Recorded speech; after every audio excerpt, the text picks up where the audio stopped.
बेनी माधव सिंह, एक ऐसा नाम जो कभी दौलत और शोहरत के लिए जाना जाता था, अब चिंता के साए में डूबा हुआ था। वक्त ने उनकी दौलत को कमजोर कर दिया था, उन्हें उस जमींदार की परछाई बना दिया था जो वो कभी हुआ करते थे। उनका विशाल हवेली, जो उनके खानदान की पहचान हुआ करता था, अब खोई हुई शान की खामोशी बयां कर रहा था। वो खेत जो कभी फसलों से लहलहाते थे, अब कमजोर फसल दे रहे थे। अपनी कम होती दौलत के बावजूद बेनी माधव सिंह अपने अभिमान और इस उम्मीद से चिपके हुए थे कि उनके बेटे उनके खानदान के खोए हुए सम्मान को वापस लाएंगे। बेनी माधव सिंह के दो बेटे थे, श्रीकांत और लाल बिहारी सिंह। दोनों एक दूसरे से बिल्कुल अलग। वो उनकी उम्मीद थे, उनकी विरासत, लेकिन साथ ही उनकी चिंता का कारण भी। परिवार का भविष्य उनके कंधों पर था, एक बोझ जो हर गुजरते दिन के साथ भारी होता जा रहा था। वो अक्सर सोचते थे कि क्या उनके बेटे अपनी जिम्मेदारी का एहसास करते हैं, उस विरासत का जो उन्हें आगे बढ़ानी है। श्रीकांत बड़ा बेटा परंपराओं का आदमी था। वो अपने परिवार के नाम और सम्मान को बचाए रखने में, पुराने तरीकों पर चलने में विश्वास रखता था। वो अपनी कम होती जमीन को संभालने में संतुष्ट था, अपने ग्रामीण जीवन की सादगी में सुकून पाता था। श्रीकांत अपने पिता के प्रति श्रद्धा और सम्मान का प्रतीक थे, हमेशा आज्ञाकारी और आदरणीय। वो अपने साधारण जीवन से खुश थे, अपने अस्तित्व की रोज की धुन में आनंद पाते थे। लाल बिहारी सिंह छोटा बेटा, महत्वाकांक्षी था। वो अपने गांव की सीमाओं से परे जीवन का सपना देखता था, सफलता और पहचान का जीवन। शहर में पढ़ा लिखा, वो नए विचारों और आकांक्षाओं के साथ लौटा था। अक्सर अपने पिता के पारंपरिक विचारों से टकराता था। लाल बिहारी सिंह कुछ और चाहता था। उसकी नजरें एक ऐसे भविष्य पर टिकी हुई थीं जो उनके गांव की सीमाओं से परे था। वो प्रगति और आधुनिकता में विश्वास रखता था। उसके विचार अक्सर पुराने तरीकों से टकराते थे। इस नाजुक पारिवारिक समीकरण में आनंदी का आगमन हुआ, जो एक सुंदर और गुणी महिला थी। वो एक अमीर परिवार से आई थी। श्रीकांत से उसकी शादी बेनी माधव सिंह के परिवार की डूबती किस्मत को बचाने के लिए एक समझौता था। आनंदी ने अपनी शांत शक्ति और स्वाभाविक बुद्धिमत्ता से अपने नए परिवार की जटिलताओं को उल्लेखनीय लचीलेपन के साथ संभाला। अपने आराम और विशेषाधिकारों से भरे जीवन को पीछे छोड़कर आनंदी ने अपने नए जीवन को शांत गरिमा के साथ अपनाया। वो उन अस्पष्ट अपेक्षाओं और परिवार में अपनी भूमिका के भार को समझती थी। आनंदी जल्दी ही ग्रामीण जीवन की धुन में ढल गई। उसकी गर्मजोशी और दया ने उसे घर के कर्मचारियों और ग्रामीणों दोनों का प्रिय बना दिया। उसने न केवल श्रीकांत की एक कर्तव्यपरायण पत्नी बनने का दृढ़ निश्चय किया, बल्कि अपने नए परिवार में एक एकीकृत शक्ति बनने का भी। आनंदी के आगमन का शुरुआती सामंजस्य जल्द ही अंतर्निहित तनावों से बाधित हो गया। लाल बिहारी सिंह के महत्वाकांक्षी कारोबार, जो अक्सर श्रीकांत की कम कमाई से चलते थे, नाराजगी और बहस का कारण बने। श्रीकांत हालांकि सहनशील थे, लेकिन अपने छोटे भाई की लगातार मांगों से खुद को निराश पा रहे थे। वो अपने परिवार के प्रति अपनी जिम्मेदारी और अपने भाई की अतृप्त महत्वाकांक्षाओं के बीच फंसे हुए महसूस करते थे। आनंदी ने चौकस और समझदार होने के नाते भाइयों के बीच बढ़ती दूरियां को भांप लिया। उसने श्रीकांत के मौन बलिदान और लाल बिहारी सिंह द्वारा अपने भाई की दुर्दशा के प्रति बेखबरी देखी। घर जो कभी उम्मीद की फुसफुसाहटों से भरा होता था, अब अनकहे आक्रोश की कड़वाहट से गूंज रहा था। आनंदी अपने सौम्य स्वभाव के बावजूद दृढ़ इच्छा शक्ति वाली महिला थी। वो जानती थी कि स्थिति के बिगड़ने से पहले उसे हस्तक्षेप करना होगा। भारी मन से उसने लाल बिहारी सिंह का सामना किया, गुस्से से नहीं, सहानुभूति से। भाइयों के बीच एक विशेष रूप से गरमाई बहस ने आनंदी को कार्रवाई करने के लिए प्रेरित किया। लाल बिहारी, तुम्हें समझना चाहिए, श्रीकांत का प्यार तुम्हारे लिए अटूट है। उसने तुम्हारी खुशी के लिए अनगिनत बलिदान दिए हैं। आनंदी ने लाल बिहारी सिंह को याद दिलाया कि उनके परिवार का सम्मान धन या हैसियत में नहीं, बल्कि उनकी एकता और एक दूसरे के लिए प्यार में है।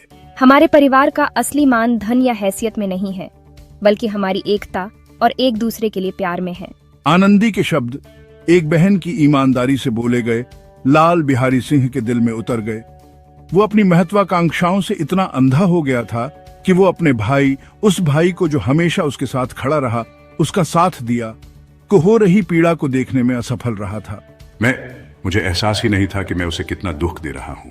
शर्म और पी रिमोर्सक्षतावे ने उसे जकड़ लिया जब उसे अपनी असंवेदनशीलता की सीमा का एहसास हुआ। उसने अपनी गलतियों को स्वीकार किया, अपनी नासमझी और अपने बड़े भाई पर डाले गए बोझ को स्वीकार किया। लाल बिहारी सिंह विनम्र और पश्चातापी श्रीकांत के पास गया। श्रीकांत, मैं बहुत नासमझ रहा हूं। शब्द उसके मुंह से निकल पड़े। उसके कृत्यों के लिए दिल से माफी, बेहतर बनने का वादा, उसके लिए किए गए प्यार और बलिदानों के योग्य बनने का वादा। मैं वादा करता हूं कि मैं बेहतर बनूंगा, आपके प्यार और बलिदानों के योग्य बनूंगा। श्रीकांत, जिसका दिल हमेशा अपने भाई के लिए प्यार से भरा था, ने उसे आसानी से माफ कर दिया। वो समझता था कि लाल बिहारी सिंह की महत्वाकांक्षाएं उनके परिवार का नाम ऊंचा उठाने की इच्छा से उपजी थीं। मैं तुम्हें माफ करता हूं लाल बिहारी। मैं जानता हूं कि तुम्हारा इरादा हमेशा हमारे परिवार का नाम ऊंचा करने का था। दोनों भाई अपने मतभेदों को पल भर के लिए भूलकर गले मिले। सालों की नाराजगी सुलह के उस एक इशारे में पिघल गई। चलो साथ मिलकर आगे बढ़ते हैं, जैसे भाइयों को बढ़ना चाहिए। हाँ, साथ मिलकर। और इस तरह उनके बीच का बंधन मजबूत हुआ। एकता और प्यार का एक नया अध्याय शुरू हुआ। भाइयों के सुलह की खबर सुनकर बेनी माधव सिंह को बहुत खुशी हुई। उनकी आंखें जो चिंता से भरी हुई थीं, अब राहत और खुशी के अनसुने आंसुओं से चमक रही थीं। आनंदी ने उसका दिल शांत संतुष्टि से भर गया। देखा कि परिवार इकट्ठा हुआ, उनके चेहरे नई एकता से चमक रहे थे। घर जो अब तनाव से भरा नहीं था, हल्का महसूस हो रहा था। हवा स्नेह और हंसी से गूंज रही थी। परिवार जो कभी टूटा हुआ था और पतन के कगार पर था, अब प्यार और समझ की एक नई भावना से बंधा हुआ था। आनंदी की समझदारी, उसकी शांत शक्ति ने न केवल परिवार को टूटने से बचाया, बल्कि उनके बंधन को मजबूत भी किया, जिससे उन्हें परिवार के असली अर्थ का एहसास हुआ। बड़े घर की बेटियां एक मार्मिक कहानी है जो हमें याद दिलाती है कि भौतिक धन, पारिवारिक प्रेम और एकता की समृद्धि के आगे फीका पड़ जाता है। यह हमें सिखाती है कि क्षमा और समझ एक मजबूत और स्थायी परिवार की आधारशिला है। आनंदी की कहानी महिलाओं की शक्ति और लचीलेपन, ग्रेस और बुद्धिमत्ता के साथ जटिल परिस्थितियों को संभालने की उनकी क्षमता पर प्रकाश डालती है। कहानी महिलाओं पर रखी गई सामाजिक अपेक्षाओं, खासकर शादी और परिवार के संदर्भ में, को एक आईना दिखाती है। आनंदी अपनी चुनौतीपूर्ण परिस्थितियों के बावजूद अपनी स्वाभाविक दया और सहानुभूति को कभी नहीं छोड़ती, उम्मीद और एकता की किरण बनकर उभरती है। बड़े घर की बेटियां एक ऐसी कहानी है जो भारतीय संस्कारों के साथ गहराई से जुड़ती है, जहां परिवार को न केवल महत्वपूर्ण माना जाता है, बल्कि अक्सर इसे स्वयं के विस्तार के रूप में देखा जाता है। कहानी की स्थायी अपील इसकी सादगी और संबंधित पात्रों में निहित है। प्रत्येक पात्र त्रुटिपूर्ण लेकिन स्वाभाविक रूप से अच्छा भारतीय समाज के एक सूक्ष्म जगत का प्रतिनिधित्व करता है। उनके संघर्ष और विजय पीढ़ियों से पाठकों के साथ प्रतिध्वनित होते हैं।